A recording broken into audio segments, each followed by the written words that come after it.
California, 1980s. The crack epidemic is destroying communities across America. In the heart of this crisis, a young black woman makes a choice that will define the next 20 years of her life. Her name is Marilyn Barnes. She's about to become one of millions caught in the devastating cycle of addiction, crime, and incarceration that would tear apart families and communities for generations. 20 years. That's how long she would spend cycling in and out of California's prison system. 20 years of her life consumed by a system designed to punish, not heal. From crack cocaine to college degrees. From California State Prison to founding a nonprofit that empowers women of color. From prisoner to professor.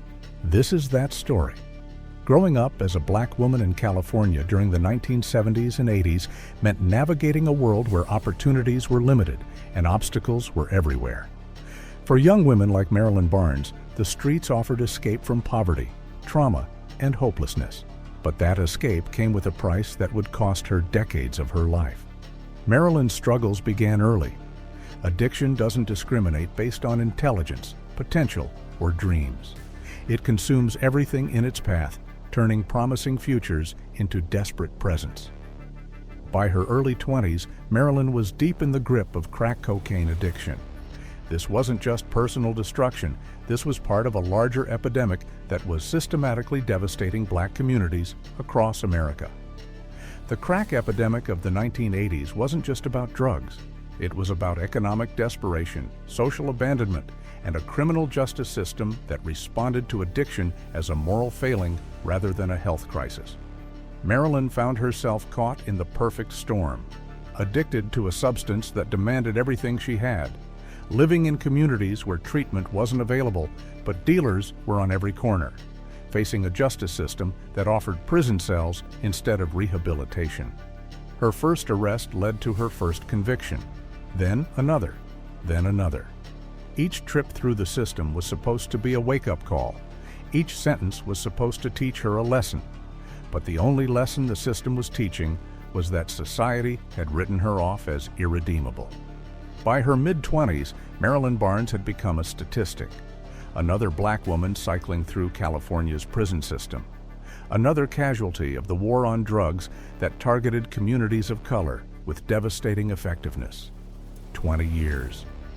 That's how long she would spend in this cycle, in and out of prison, each release followed by the same struggles. No job opportunities, no housing options, no treatment for the addiction that had started it all. The system wasn't designed to break the cycle. It was designed to perpetuate it. California's women's prisons in the 1990s and 2000s were brutal places. Overcrowded, understaffed, and filled with women whose primary crime was often struggling with addiction and poverty. For someone like Marilyn, prison wasn't rehabilitation. It was warehouse storage, society's way of temporarily removing problems without actually solving them. But even in the darkest places, hope can find a way to survive. During one of her later incarcerations, Marilyn encountered an organization called Root and Rebound that had developed something revolutionary, a comprehensive guide for people returning from prison. The roadmap to re-entry wasn't just another pamphlet about finding a job. It was a detailed blueprint for rebuilding your entire life. Housing, employment, education, legal issues, healthcare, relationships. For the first time in decades, Marilyn was looking at a plan that acknowledged the real barriers she would face and provided concrete strategies for overcoming them. More importantly, the roadmap treated formerly incarcerated people as human beings capable of transformation, not as permanent criminals deserving only punishment. This was the turning point she needed, not just another release from prison, but the beginning of genuine transformation. When Marilyn walked out of prison this time, she carried something she'd never had before. Not just hope, but a plan. The Root and Rebound roadmap showed her that change was possible, but it required more than just wanting a different life. It required education. At an age when most people are established in their careers, Marilyn was starting over from scratch. She enrolled in community college, taking basic courses she should have completed decades earlier. The transition wasn't easy. Sitting in classrooms surrounded by teenagers while carrying the weight of 20 years in the prison system. dealing with professors and administrators who looked at her background and saw only risk, not potential. She understood the value of education in a way that only someone who had been denied it could appreciate. She didn't just attend college, she excelled in it. Bachelor's degree, master's degree in education, with each diploma came victory. But Marilyn wasn't content with personal success. Her education had given her tools to help others navigate the same transformation she had experienced. She began writing about her journey. From crack to college and vice versa wasn't just a memoir.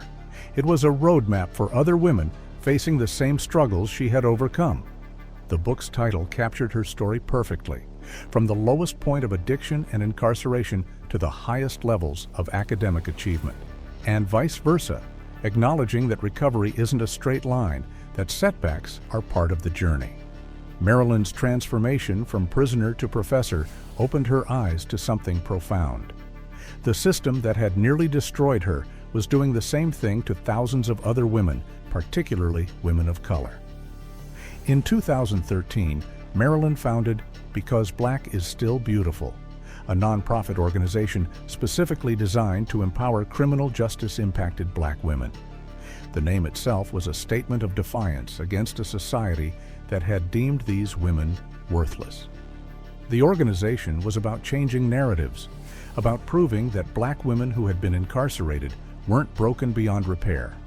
They were human beings deserving of opportunity, support, and respect.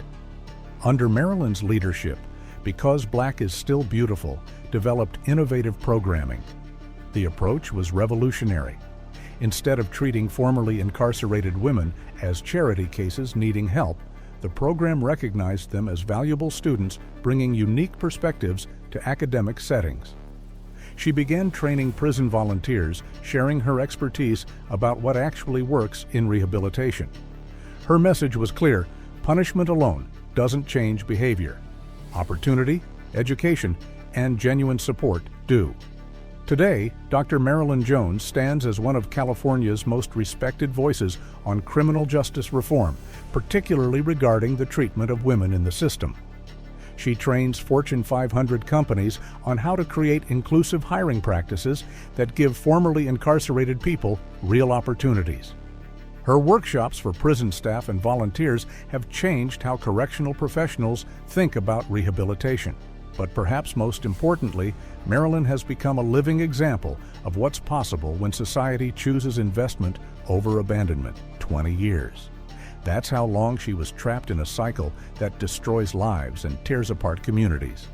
But those same 20 years also gave her insights that no textbook could provide.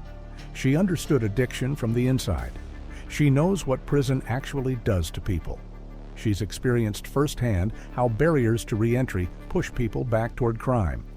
But she also knows that transformation is possible when people are given real opportunities and genuine support. From crack cocaine to college degrees. From California State Prison to founding a nonprofit that has empowered hundreds of women. From a system that tried to warehouse her forever to becoming one of its most effective critics and reformers. Marilyn's story challenges every assumption about addiction, incarceration, and redemption. The woman society wanted to throw away became one of its most valuable contributors.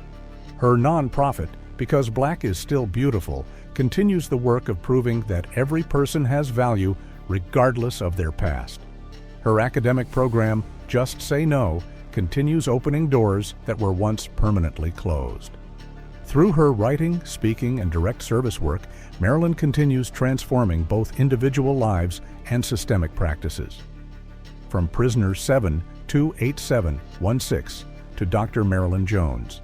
From being defined by her lowest moments to creating her own legacy of empowerment and change. That's the power of refusing to accept society's verdict on your worth. That's the power of education to transform not just individuals, but entire systems. That's the power of turning your deepest pain into your greatest purpose.